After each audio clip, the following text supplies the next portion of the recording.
Good morning dear students. तो आज का हमारा जो चैप्टर 8 है शाम एक किसान, वो आज हम पढ़ेंगे। आकाश का साफा बांधकर सूरज की चिलम खींचता बैठा है पहाड़, घुटनों पर पड़ी है नई नदी चादर सी, पास ही दहक रही है पलाश के जंगल की अंगीठी। अंधकार दूर पूर्व में सिमटा बैठा है भेड़ों के गले सा, अचानक बोला मोर, जैसे किसी ने आवाज़ दी सुनते हो, चिलम औंधी औंधा धुआं, सूरज डूबा अंधेरा छा गया। सर्वेश्वर दयाल सक्सेना द्वारा ये लिखित ये कविता है। तो इसमें क्या है, पहले हम इसके कठिन जो शब्द हैं उसको देखेंगे।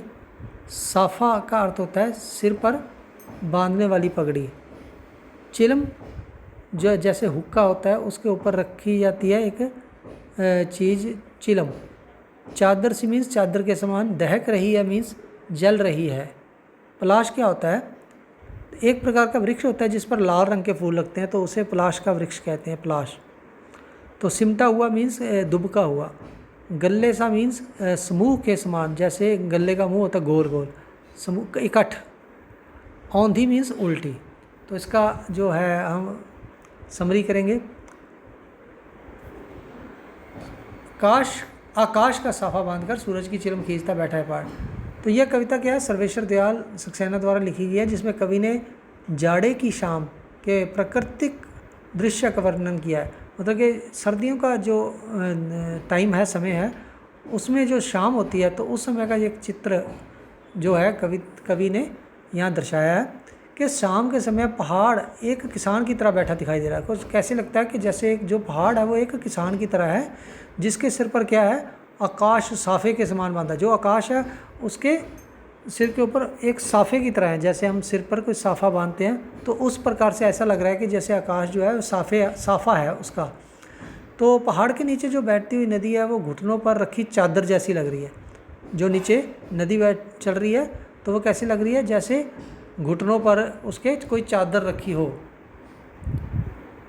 तो जो पलाश के पेड़ों पर लाल लाल फूल हैं वो जलती अंगीठी के समान दिखाई दे रहे हैं, जलती हुई जैसे कोई अंगीठी होती हो, इस प्रकार से वो जो पलाश के फूल हैं वो दिखाई दे रहे हैं।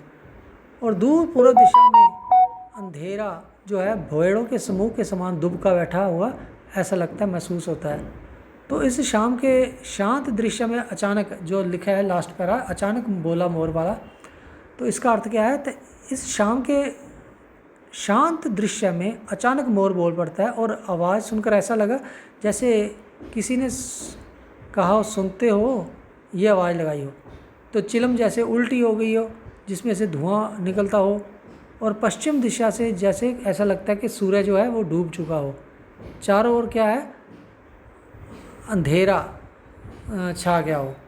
तो इस पोएम में ज़्यादा तो कुछ नहीं है, बस ऐसे है कि शाम के दृश्य का वर्णन किया है सर्दियों में, जिसमें जो बताया गया कि जो पहाड़ है वो कैसा दिख रहे हैं, जो नदी है वो कैसे लग रही है, जो साफ़ा है उसका वो कैसे है, उसको क्या कहते हैं, किसका बना हुआ है, कैसा लग रहा है।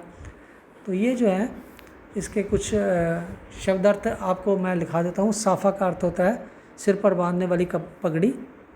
चिलम का अर्थ होता है हुक्के के समान, चादर सी, चादर के समान, दहक रही है, जल रही है। पलाश होता है लाल रंग, एक वृक्ष होता है जिस पर लाल रंग के फूल लगते हैं।